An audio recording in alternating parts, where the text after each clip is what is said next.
Aujourd'hui, nous plongeons dans l'histoire pour explorer certaines des pratiques les plus troublantes et scandaleuses du Moyen-Âge et de l'Égypte antique. Ces époques fascinantes sont souvent associées à des coutumes et des événements qui défient notre compréhension moderne. Restez avec nous pour découvrir comment ces pratiques ont façonné ces sociétés anciennes et comment elles résonnent encore dans notre compréhension moderne du passé. Sans plus tarder, plongeons dans les détails de ces périodes fascinantes et parfois troublantes de l'histoire humaine. La chasse aux sorcières. Comptant parmi les événements les plus tristement célèbres de l'histoire, les chasses aux sorcières entraînèrent la torture et la mort de milliers de personnes, pour la plupart des femmes. Certains des procès pour sorcellerie les plus célèbres eurent lieu en France au XVe siècle, en Écosse au XVIe siècle et dans le Massachusetts au XVIIe siècle. Dans chacun de ces cas, les victimes furent condamnées à tort, souvent torturées, puis exécutées. Une histoire à la fois fascinante et particulièrement horrible. La notion de sorcellerie, qui consiste en la manipulation des événements du quotidien par le biais de la magie, remonte à l'Antiquité. Le code de Hammurabi,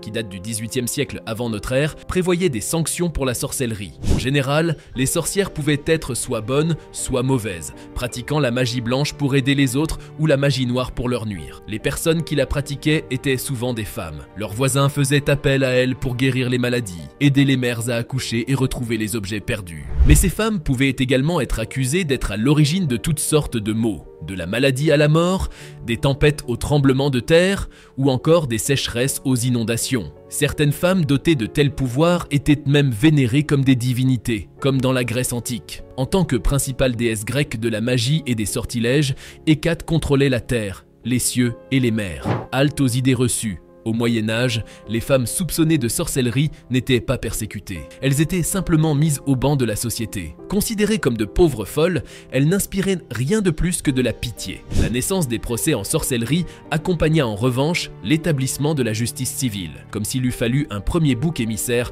pour essuyer les plâtres. Les procès en sorcellerie débutent dans les années 1430 et se développent majoritairement au XVIe et au XVIIe siècle, entre les années 1560 et 1630. Entre 1430 et 1630, le continent européen a connu environ 110 000 procès en sorcellerie, dont 48% se sont soldés par une condamnation à mort. Et c'est sans compter les exécutions privées et les lynchages. Pour comprendre pourquoi autant de femmes furent persécutées en Europe, il faut revenir à l'identité de ces sorcières. Dans les foyers sans enfants, la femme était communément accusée de sorcellerie car l'impuissance de l'homme était inconcevable à l'époque.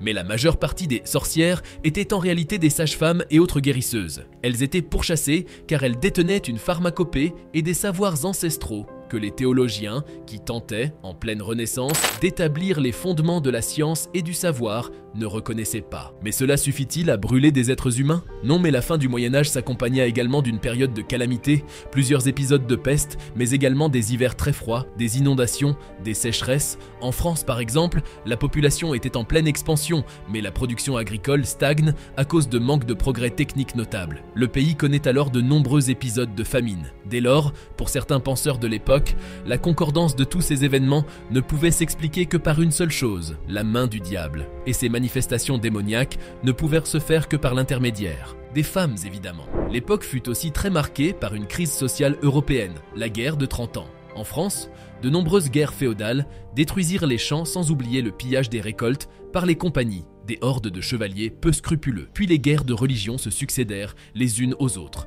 opposant catholiques et protestants, sans oublier le développement de l'économie monétaire et du salariat, qui amena dans un premier temps à la paupérisation du peuple. Tous ces malheurs liés à la transition du système féodal à l'époque moderne ne se firent pas sans plonger le peuple dans une certaine misère, qui fit gronder encore plus la contestation. Dans cette période de profonde instabilité, quelques révoltes éclatèrent. Les tranches de la population impliquée prenaient irrémédiablement l'habitude de se réunir pour organiser ces protestations et ces réunions furent cristallisées dans l'imaginaire du sabbat des sorcières. Face à la rébellion du peuple, les magistrats établirent dès lors les premiers procès contre les sorcières afin de canaliser cette vague contestataire contre un bouc émissaire et mater la population, en dissuadant par la même occasion toute nouvelle tentative de rébellion face à la menace du procès et du bûcher. Les cas les plus célèbres sont entre autres celle de Jeanne d'Arc et le procès des sorcières de Salem. Jeanne d'Arc, une jeune paysanne vivant dans la France médiévale de la guerre de 100 ans, disait entendre des voix lui disant de combattre les Anglais. Vêtue comme une guerrière,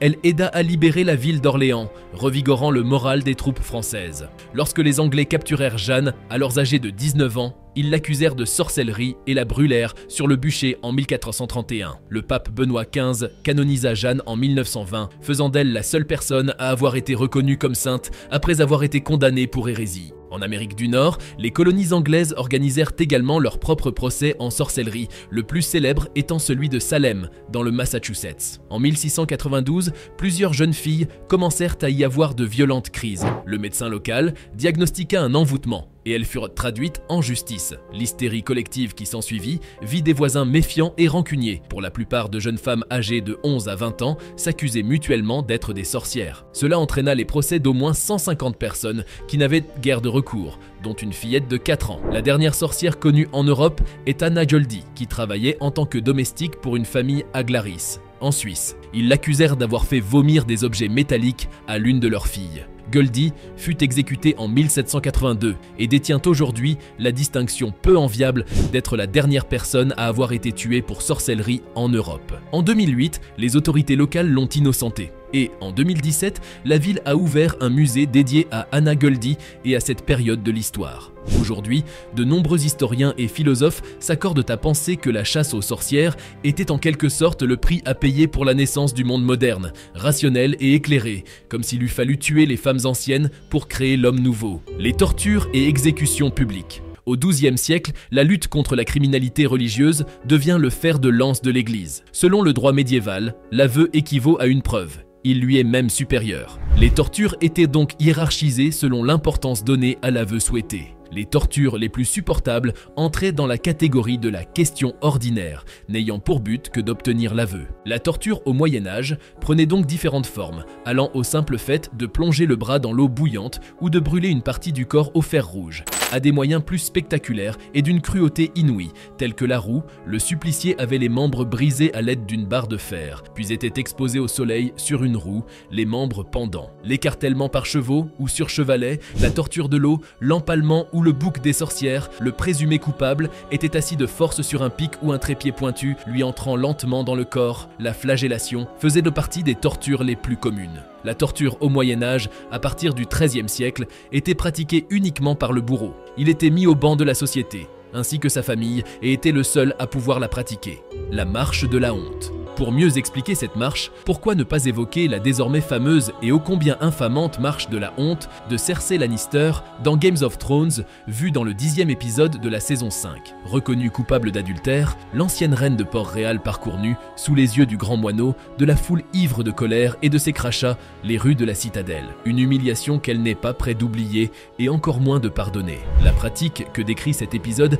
était courante dans la France du XIIIe et XIVe siècle pour punir les femmes infidèles et ou adultère. En fait, le supplice de Cersei correspond en partie à celui vécu par un fameux exemple, celui d'Elizabeth Jane Shore. Surnommée la Rose de Londres en raison de sa beauté, Elizabeth Jane Shore fut la maîtresse du roi d'Angleterre Édouard IV à partir de 1476. Celle-ci fut condamnée par Richard III, le frère d'Édouard, à déambuler en 1483 sur l'esplanade Saint-Paul à Londres, en sous-vêtements et pieds benus. Le nouveau roi lui reprochait non seulement sa promiscuité avec le souverain décédé, mais aussi avec plusieurs hommes en vue de la cour. Jane Shore fut aussi soupçonnée d'avoir aidé des opposants politiques. Larissa Tracy, historienne, professeure de littérature médiévale à l'université de Longwood à Farmville, en Virginie, et auteur du livre Torture and Brutality in Medieval Literature, cité dans le Time, va plus loin. Jane Shore n'était pas nue. La partie nue était spécifique à l'adultère. Ce type de punition était courant au XIIIe et XIVe siècle. Bien que la conviction d'adultère était compliquée,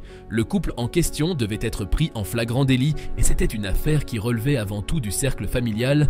La peine de la course, comme on la nommait parfois, concernait souvent les femmes seules, bien qu'en de rares cas, elle concernait les couples adultérins. Cette peine consistait à faire courir les deux coupables nus à travers les rues de la ville, sous les quolibets de la foule. Châtiment redoutable qui les mettait dans une situation à la fois ridicule et particulièrement infamante, à une époque où la réputation tenait une place prépondérante dans la structure sociale. Certaines coutumes prévoyaient même que la femme devait tirer son amant per genitalia, par les parties génitales donc, au moyen d'une corde, tandis que la punition s'accompagnait souvent de la fustigation. Par ailleurs, sûr, la publicité jouait aussi un rôle important dans l'application de la peine, dans la mesure où les coupables étaient précédés par un crieur public pour avertir et rameuter la population. Dès à présent, parlons de quelques pratiques dans l'ancienne Égypte. L'Égypte antique a posé les bases de notre civilisation. Dans les nombreux papyrus médicaux, nous pouvons lire que la base de la médecine moderne est entièrement axée sur les pratiques médicales de l'Égypte antique.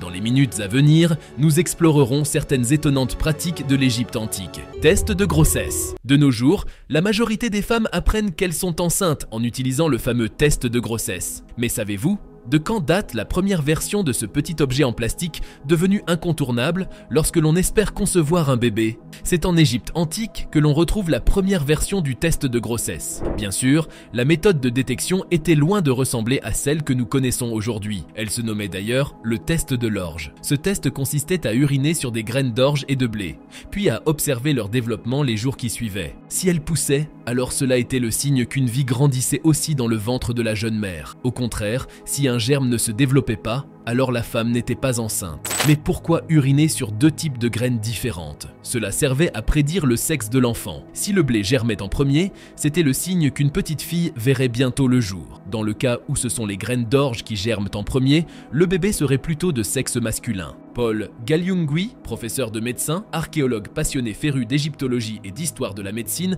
a réalisé une étude auprès de 48 personnes afin de déterminer si le test de l'orge était fiable. Résultat, l'urine des femmes enceintes fait germer l'orge et ou le blé 7 fois sur 10. Tandis que celles des hommes ou des femmes qui n'attendent pas d'enfants n'ont aucun effet sur les graines.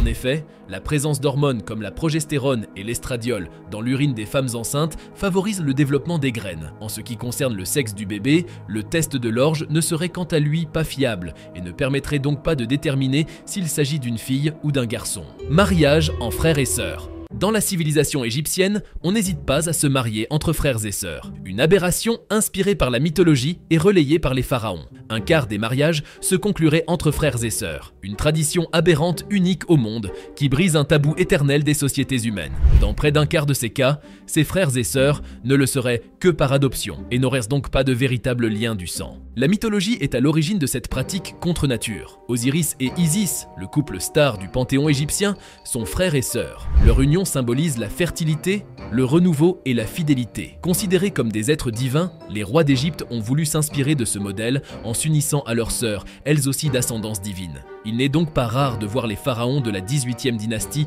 entre le 16e et le 13e siècle avant Jésus-Christ prendre pour épouse une ou plusieurs de leurs sœurs. Ce que nous appelons inceste ne constituait pas une perversion pour les anciens Égyptiens. Il est même fortement recommandé dans la famille royale. Toutankhamon et Ankhésénamon, de 5 ans son aîné, sont ainsi frères et sœurs. Le couple royal est en effet calqué sur celui des dieux Isis et Osiris, qui étaient eux-mêmes frères et sœurs. Et ce ne sont pas les seules divinités à pratiquer l'inceste. Il y a aussi Chou et Tefnut, et Geb et Nout. Le pharaon, lui, descend directement des dieux, selon le principe de la théogamie. Ce terme signifie mariage divin. En clair, la mère du futur Toutankhamon, bien qu'humaine, a été fécondée par le dieu Amon-Ré, le plus important du panthéon, via le pharaon régnant Akhenaton. Elle a donné naissance au bébé Toutankhamon, un être hybride, mi-homme, mi-dieu. Le petit roi a été allaité par la déesse Hathor, la vache nourricière. Plus tard, le pharaon devra à tout prix garder son essence divine en se reproduisant avec un membre de sa propre famille, qui possède aussi un caractère divin. Toutankhamon s'est uni avec son aîné avant ses 10 ans, peu de temps avant son sacre. Leur contrat de mariage aurait même été retrouvé dans sa tombe. Et les sentiments dans tout ça, Zahi Hawass, célèbre égyptologue et ancien ministre des Antiquités égyptiennes, est convaincu que Toutankhamon et Ankhésénamon s'aimaient sincèrement. Il s'appuie sur une couronne de fleurs déposée sur la momie du jeune pharaon. Près d'un siècle plus tôt, Howard Carter, la découvrant, s'était lui aussi ému de la tendre simplicité de cette relique funéraire. Il nous a plu de penser que c'était là le dernier adieu de la veuve royale à son époux. Parmi toutes ces splendeurs royales, toute cette magnificence déployée et tout cet or, rien n'était plus beau que ces quelques fleurs fanées qui avaient un peu gardé de leur fraîche couleur. Leur vie conjugale n'aura en tout cas pas été facile. Dans la tombe de Toutankhamon, 2 momies de fœtus ont été découvertes. Le couple a eu 2 filles qui n'ont pas survécu. L'une est décédée vers le 5e ou le 6e mois de grossesse, l'autre durant le 7e mois, et Toutankhamon est mort sans descendance. Mais en matière d'union incestueuse, ils n'en resteront pas là. Dans la liste de leurs nombreuses épouses, on trouve également leurs propres filles. Au XIVe siècle avant Jésus-Christ, le célèbre Akhenaton n'hésite pas à remplacer sa première femme Néfertiti par Méritaton, une des filles que Néfertiti lui a données. De même, les pharaons Akhenaton, Ramsès II et Ramsès III ont eu pour épouse une ou plusieurs de leurs filles. Ces unions entre père et fille sont généralement considérées comme symboliques. L'enterrement des serviteurs en Égypte. Les Égyptiens croyaient en une vie après la mort, où les pharaons devaient emporter leurs biens et leurs animaux domestiques. Les pharaons de l'Égypte ancienne, et parfois d'autres aristocrates de la haute cour, faisaient abattre leurs serviteurs après leur mort, afin qu'ils puissent continuer à les servir dans l'au-delà. Cette pratique est connue sous le nom de sacrifice de maintien. Cette pratique n'a été courante en Égypte que pendant la première dynastie, qui a duré d'environ 3500 à 2900 avant J.C. Elle a ensuite progressivement décliné et disparu. La majorité des égyptologues s'accordent à dire que des sacrifices de serviteurs ont eu lieu, même si certains ne sont pas d'accord sur leur véracité en raison de preuves circonstancielles. L'inhumation de personnes au même moment dans les tombes, supposées contenir des sacrifices de serviteurs, suggère que ces derniers ont été sacrifiés. Selon les archéologues, les inhumations ont dû avoir lieu en même temps que la couverture de la tombe, car elle est continue. Ils pensaient qu'ils pourraient participer à de nombreuses activités dans l'au-delà, puisqu'ils le considéraient comme une continuation de cette vie. Ils pensaient également pouvoir conserver la même structure sociale. Les Égyptiens, en particulier ceux de la classe supérieure, étaient extrêmement soucieux de s'assurer que leur vie après la mort serait aussi confortable que leur existence sur Terre. De la nourriture, des peintures murales, des statues, des bijoux et plusieurs autres objets ont été découverts dans des tombes qui avaient été excavées. On va s'arrêter là pour aujourd'hui. Dites-nous en commentaire si vous voulez une suite pour cette vidéo et en même temps vos avis. On s'en servira pour nous améliorer et mieux vous proposer nos prochaines vidéos, donc n'hésitez pas du tout. Avant de partir, vous pouvez consulter les sources des articles pour en savoir plus sur ces pratiques anciennes et moyenâgeuses. On se retrouve très vite pour une nouvelle vidéo sur Cultination.